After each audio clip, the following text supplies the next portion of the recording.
Hello students, I hope you all are doing well. मेरा नाम है शेख इमरान सर और आज हम पढ़ने वाले हैं क्लास 8 के साइंस का चैप्टर नंबर 12 जो कि है introduction to acid and base. So आप अपने डेली लाइफ में नोटिस किए होंगे कि बहुत सारी चीजें जो हम खाते हैं उनका टेस्ट अलग अलग होता है। जैसे कि कुछ चीजें खट्टी होती है, सोर होती है टेस्ट में, कुछ चीजें स्वीट होती है, मीठी होती है और कुछ चीजें बिटर होती है, कड़वी होती है। सो इन चीजों का ये जो टेस्ट होता है ये क्यों होता है? जैसे कि अगर एग्जाम्पल देखा जाए, लेमन, टर्मिन, विनेगर, इनका टेस्ट सोर होता है, थोड़ा सा खट्टा होता है। क्यों होता है? क्योंकि इसमें पर्टिकुलर सब्सटेंस प्रेजेंट होते हैं। इन सब्सटेंस को कहा जाता है एसिड। अब जब एसिड की बात की जाती है तो एसिड का जो नेचर होता है वो कोरोसिव होता है। और तो और ये एसिड हम एनिमल्स में भी प्रेजेंट होते हैं और इन्हीं एसिड की वजह से इनको ये टेस्ट मिलता है। अब अगर एसिड की बात की जाए तो एसिड दो टाइप के होते हैं, वीक एसिड और स्ट्रॉन्ग एसिड। अब वीक एसिड बोलेंगे जो नेचुरल एसिड होते हैं, जो हम फूड में जो हम चीजें खाते हैं उनमें ये सारे के सारे एसिड्स प्रेजेंट होते हैं। जैसे कि लेमन हम खा सकते हैं, इसमें एसिड होता है, इसका मतलब ये नहीं कि ये हार्मफुल होता है। इसे हम खाते हैं, ये हमारे बॉडी के लिए हार्मफुल नहीं होता, इनफैक्ट ये हमारे बॉडी के लिए यूजफुल ही होता है। सो वीक एसिड हम ये नहीं कह सकते कि एसिड डेंजरस होते हैं, लेकिन उसमें भी दो टाइप है एसिड्स के, वीक और स्ट्रॉन्ग। वीक एसिड आपके लिए बॉडी को आपके कोई नुकसान नहीं पहुंचाएंगे, लेकिन strong acid can be harmful to you. क्यों? क्योंकि ये कोरोजिव होते हैं और इन्फ्लेमेटरी होते हैं। इनसे जलन हो सकती है, स्किन बर्न आपको हो सकता है। स्ट्रॉन्ग एसिड को हम मिनरल एसिड भी कहते हैं और वीक एसिड को ऑर्गेनिक एसिड या फिर नेचुरल एसिड भी हम कह सकते हैं। अब यहाँ पे एग्जांपल कुछ दिए हुए हैं स्ट्रॉन्ग एसिड के। सल्फ्यूरिक एसिड जिसका कि केमिकल फार्मूला है H2SO4, हाइड्रोक्लोरिक एसिड जिसका कि केमिकल फार्मूला होता है HCl और नाइट्रिक एसिड जिसका केमिकल फार्मूला होता है HNO3। अब यहाँ पे डाइल्यूट एसिड की अगर बात की जाए, अब हम मिनरल एसिड को स्ट्रॉन्ग एसिड कहते हैं। क्या स्ट्रॉन्ग एसिड को हम वीक में कन्वर्ट नहीं कर सकते? क्या उसकी जो पावर है उसको हम कम नहीं कर सकते? तो हाँ, कर सकते हैं, डाइल्यूशन की प्रोसेस से कर सकते हैं। डाइल्यूशन का मतलब क्या है?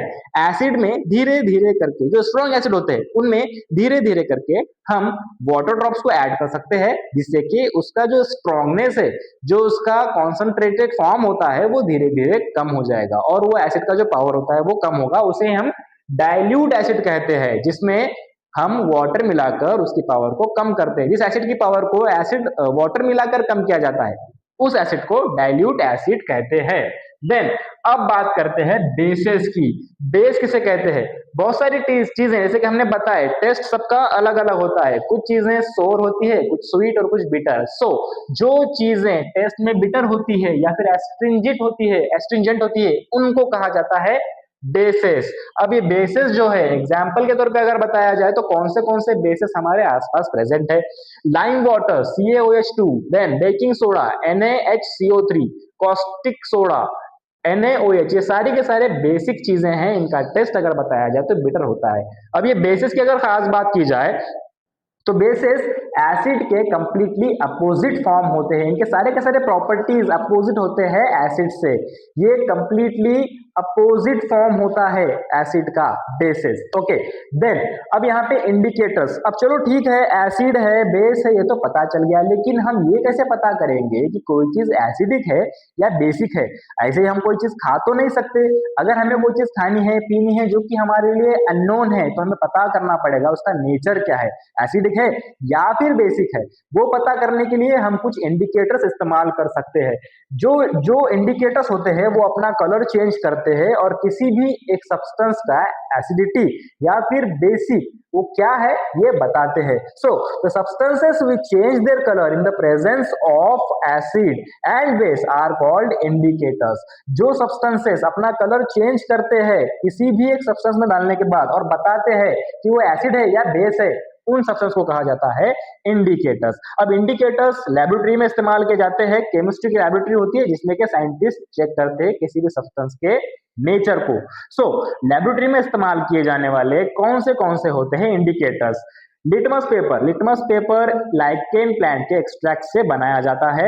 अभी लिटमस पेपर दो टाइप का होता है, रेड लिटमस पेपर और ब्लू लिटमस पेपर। साथ ही साथ और भी कुछ लेबोरेटरी इंडिकेटर्स होते हैं, जैसे कि मिथिल ऑरेंज, मिथिल रेड और फेनोल्फथलीन। अब यहाँ पे इस टेबल के जरिए हम समझते हैं कि क्या कलर होता है इंडिकेटर का और ये कैसे बताते हैं अपना कलर चेंज करके कि कोई एक सब्सटेंस एसिडिक है या फिर बेसिक को हम अल्कली भी कह सकते हैं। ठीक है, सो अब यहाँ पे नेम्स ऑफ इंडिकेटर लिखा हुआ है।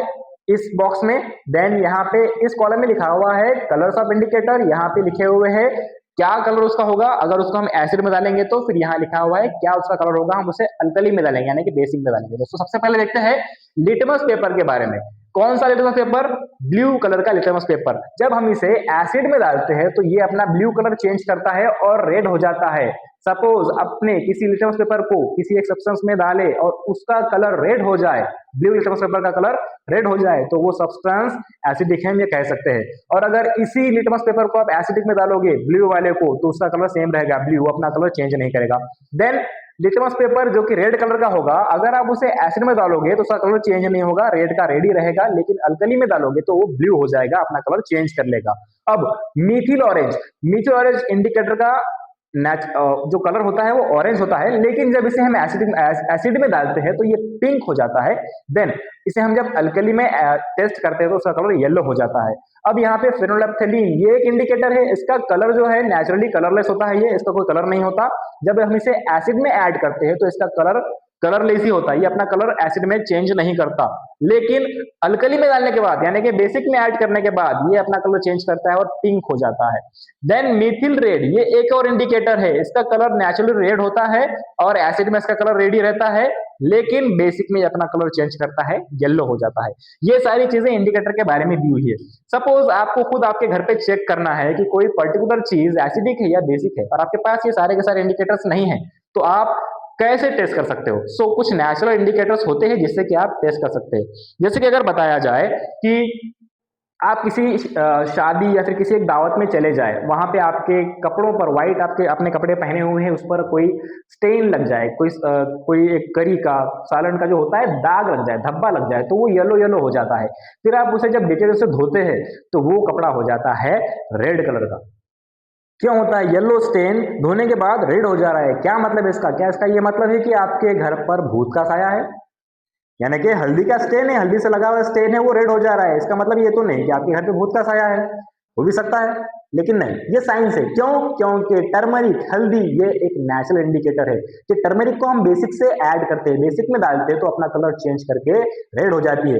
ऐसे ही कुछ और भी इंडिकेटर्स है जो आपके घर में प्रेजेंट है, जिसे आप आपके घर पर बना सकते हैं। उन्हें कहते हैं डोमेस्टिक इंडिकेटर्स या फिर नेचुरल इंडिकेटर्स। नेचुरल चीजों से आप इन्हें बना सकते हैं। कौन से? हिबिस्कस यानी कि चाइना रोज फ्लावर से भी आप इंडिकेटर बना सकते हो। रोज, इससे भी आप इंडिकेटर बना सकते हैं। टर्मरिक, मैंने अभी बताया, टर्मरिक एक नेचुरल इंडिकेटर है, इससे भी आप बना सकते हो आपका इंडिकेटर। रेड कैबेज लीव्स, इससे भी आप इंडिकेटर बना सकते हो। देन फिल्टर पेपर, इससे भी आप इंडिकेटर बना सकते हो नेचुरल, घर बैठे बैठे। ये सारी चीजें हैं जो हमने आज के लेक्चर में पढ़ी। जो रिमेनिंग पोर्शन है चैप्टर का वो हम पढ़ने वाले हैं नेक्स्ट लेक्चर में। तब तक के लिए अगर आपको वीडियो पसंद आई है तो लाइक करें, कमेंट करें,